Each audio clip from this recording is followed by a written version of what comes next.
জুবিনবিহীন প্ৰথমটো জন্মদিন প্ৰাণৰ শিল্পীগৰাকীৰ জন্মদিনৰ সৈতে সংগতি ৰাখি কটন বিশ্ববিদ্যালয়ৰ ছাত্ৰ একতা সভাৰ বিশেষ প্ৰচেষ্টা কটনিয়ানৰ সহযোগত পালন কৰা হৈছে জুবিন সপ্তাহ বিশ্ববিদ্যালয় চৌহদত সপ্তাহজোৰা কাৰ্যসূচীৰে পালন কৰা হৈছে হৰ্থবৰ উপজাতিত জুবিন গাৰ্গৰ প্ৰতিচ্ছবিত বন্তি প্ৰজ্বলনেৰে আৰম্ভ কৰা হয় কাৰ্যসূচী প্ৰথম দিনা কাৰ্যসূচীত অংশগ্ৰহণ কৰে অভিনেতা যতীন বৰা আৰু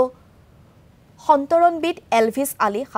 হাজৰিকাই জুবিন সপ্তাহৰ সৈতে সংগতি ৰাখি বিশ্ববিদ্যালয় চৌহদত ৰোপণ কৰা হয় নাহৰৰ পুলি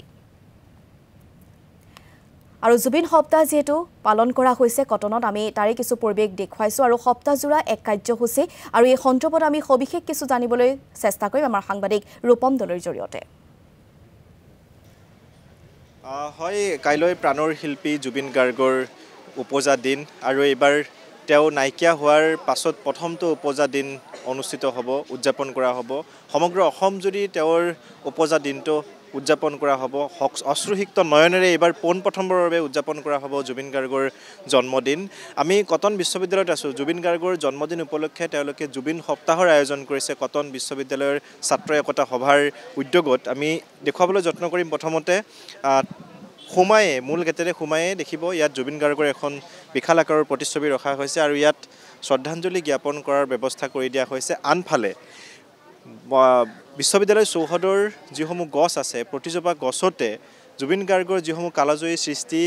ছবিসমূহ সেই ছবিসমূহৰ আভাস দাঙি ধৰিবলৈ চেষ্টা কৰা হৈছে ছবি আকাৰে তেওঁলোকে এইসমূহ দেখুৱাবলৈ যত্ন কৰিছে ছাত্ৰ একতা সভাৰ সদস্যসকল আছে ইয়াৰ প্ৰতিনিধিসকল আছে আমি তেওঁলোকৰ পৰা জানিবলৈ চেষ্টা কৰিম কেনেধৰণে যিহেতু এসপ্তাহজোৰা তেওঁলোকৰ সমূহ কাৰ্যসূচীৰ আয়োজন কৰা হৈছে মই সাধাৰণ সম্পাদক আছে তেওঁৰ পৰা জানিবলৈ চেষ্টা কৰিম কেনেধৰণে আয়োজন কৰা হৈছে সমগ্ৰ অনুষ্ঠানটো এসপ্তাহ যোৱা যিহেতু চলিব হয় নিশ্চয়কৈ আমি সকলো অৱগত জুবিন দা আমাৰ মাজত কায়িকভাৱে উপস্থিত নাই যদিও তেখেতৰ আদৰ্শ তেখেতৰ চিন্তাবোৰ আমাৰ মাজত সদায় জীয়াই আছে আমাৰ জুবিন সপ্তাহ উদযাপন কৰাৰ এটাই লক্ষ্য প্ৰতিখন অসমীয়া ঘৰলৈ এটা বাৰ্তাই বিয়পি যাওক যে জুবিন দা চিন্তাবোৰ জুবিন দা আদৰ্শবোৰ বা তেখেতে যিসমূহ বাট দেখুৱাই গৈছিলে সেই বাটবোৰ প্ৰতিখন অসমীয়া ঘৰলৈ বিয়পি যাওক সেয়া আমাৰ কামনা তাই সেই উদ্দেশ্য লক্ষ্য ৰাখি আমি জুবিন দাৰ 53 সংখ্যক জন্মদিনৰ এই সপ্তাহটো জুবিন সপ্তাহ নামেৰে নামাকৰণ কৰিছোঁ ইয়াত আমাৰ বিভিন্ন কাৰ্যসূচী আছে জুবিন দাই যিহেতু প্ৰকৃতিৰ কথা কৈছিলে আমাৰ গছপুলি ৰোপণ লগতে সেইসমূহ প্ৰতিপালন কৰাৰ ব্যৱস্থা কৰা হৈছে জুবিন দাই কৈছিলে জাতি ভেদ নোহোৱা এখন সমাজ গঢ়াৰ কথা যাৰ এটাই মূল চ'ৰ্চ হ'ল সেইটো হ'ল ৰক্ত আমি তাৰ বাবে ৰক্তদান শিবিৰৰ আয়োজন কৰিছোঁ জুবিন দাই ফুটবল খেল ভাল পাইছিলে আমি ফুটবল খেলৰ আয়োজন কৰিছোঁ লগতে জুবিন দাই কিতাপ পঢ়াকে আদি কৰি চিনেমা প্ৰদৰ্শন কৰালৈকে আমাৰ প্ৰতিটো দিনৰে এটা বিভিন্ন কাৰ্যসূচী আমাৰ ৰূপায়ণ কৰা হৈছে গুৱাহাটীকে আদি কৰি অসমৰ বিভিন্ন ক্ষেত্ৰত জড়িত জুবিন দাৰ লগত জড়িত ব্যক্তিসকলক আমি আমন্ত্ৰণ কৰি আনিছোঁ তেখেতসকলৰ দিহা পৰামৰ্শৰে সমগ্ৰ অসমবাসীৰ দিহা পৰামৰ্শৰে আমি আগবাঢ়িছোঁ আৰু আমি বিচাৰিছোঁ কটনৰে বাকৰিৰ পৰাই এই বাৰ্তাই বিয়পি যাওক যে গানৰ জুবিন গান গাই থাকক চিৰদিন বুলি যি কথা হীৰেণ ভট্টাচাৰ্যই কৈ গৈছিলে আমিও বিচাৰিছোঁ প্ৰাণৰ জুবিন প্ৰতিগৰাকী অসমীয়াৰ প্ৰাণে প্ৰাণে জীয়াই থাকক যিহেতু জুবিন গাৰ্গক আমাৰ সকলোৰে মাজত জীয়াই ৰাখিব লাগিব তেওঁৰ সৃষ্টিৰে যিসমূহ আমি আলোচনা কৰিব লাগিব সৃষ্টিৰে যিখিনি আলোচনা কৰাৰ ক্ষেত্ৰত পৰৱৰ্তী প্ৰজন্মলৈ লৈ যোৱাৰ ক্ষেত্ৰত কটন বিশ্ববিদ্যালয়ৰ ভূমিকা কি হ'ব আমাৰ এটা কথাই আছে যে কটনে যি কয় অসমে তাকেই কৰে আৰু জুবিন দাৰ সৃষ্টি আমি জীয়াই ৰাখিব লাগিব আমি নৱপ্ৰজন্ম আৰু কটন বিশ্ববিদ্যালয়ৰ আমি আজি এই জুবিন সপ্তাহ আমি এটা নতুন পদক্ষেপ লৈছোঁ এই জুবিন দাৰ সৃষ্টিবোৰ আমি সংৰক্ষিত কৰিবলৈ আৰু যেনেকৈ জুবিন দাৰ 40,000তকৈ অতিক্ৰম গান আছে বিভিন্ন চিনেমা আছে এতিয়া ৰৈ ৰৈ বিনালে চিনেমা হলত চলি আছে আৰু আমি তেনেকৈ সেই গানবিলাকৰ লগত জুবিন দাৰ চিনেমা সংৰক্ষিত কৰিবলৈ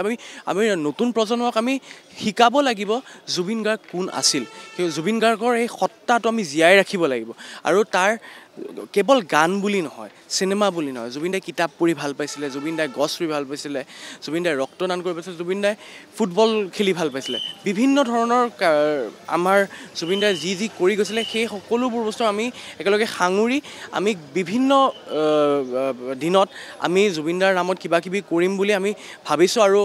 আগন্তুক দিনত আমি বিশ্বাসী যে কটন বিশ্ববিদ্যালয়ে এটা অসমত এক্সাম্পল সেট কৰিব যে জুবিন গাৰ্গক সংৰক্ষিত কৰিব জুবিন গাৰ্গৰ সৃষ্টিক সংৰক্ষিত কৰিবলৈ আমি কেনেকৈ আগবাঢ়িব পাৰোঁ আৰু আমি এইটোৱে আশাবাদী যে সমগ্ৰ কটনিয়ানৰ লগতে সমগ্ৰ অসমবাসী ৰাইজে আৰু নৱপ্ৰজন্মই বিশেষকৈ ওলাই আহক জুবিন দাৰ এই সৃষ্টিবোৰ বচাই ৰাখিবলৈ নিশ্চয় এয়া হৈছে আজিৰ কটনিয়ান আৰু তেওঁলোকে এটা কথা বাৰে বাৰে কৈছে যে জুবিন গাৰ্গৰ সৃষ্টিৰে যিখিনি জীয়াই ৰখাৰ ক্ষেত্ৰত তেওঁলোকে জুবিন গাৰ্গে যিসমূহ কাম কৰি ভাল পাইছিল কেৱল গানৰ মাজেৰে নহয় জুবিন গাৰ্গে যিসমূহ কাম কৰি ভাল পাইছিল সেই কামসমূহ ৰাইজৰ মাজলৈ লৈ যোৱাৰ ক্ষেত্ৰত ৰাইজক সেই কামবোৰ কৰাৰ বাবে আহ্বান জনোৱাৰ ক্ষেত্ৰত তেওঁলোকে পদক্ষেপ লৈছে আৰু আজিৰে পৰা এসপ্তাহ জোৰা অৰ্থাৎ আজি 17 তাৰিখৰ পৰা 22 তাৰিখলৈ এসপ্তাহ জোৰা তেওঁলোকে হয় ৰূপম দলৈ এই মুহূৰ্তত আপোনাক ধন্যবাদ জনাইছো এই পৰিৱেশ আমাক দেখুৱাৰ বাবে আৰু আজিৰ প্ৰায় যেটো সপ্তাহজোৰা কাৰ্যসূচীৰে এই জুবিন সপ্তাহ পালন কৰিছে কটনে আৰু কটনিয়ানৰ সহযোগতে এই বিশেষ কাৰ্যসূচী আয়োজন কৰা হৈছে মুঠৰ ওপৰত জুবিন গাৰ্গ অবিহনে এবাৰ প্ৰথমটো জন্মদিন কাইলৈ দিনটো আৰু তাৰ বাবে এতিয়া বিভিন্ন কাৰ্যসূচী স্বৰূপে কটন বিশ্ববিদ্যালয়ত জুবিন সপ্তাহৰ আয়োজন কৰা হৈছে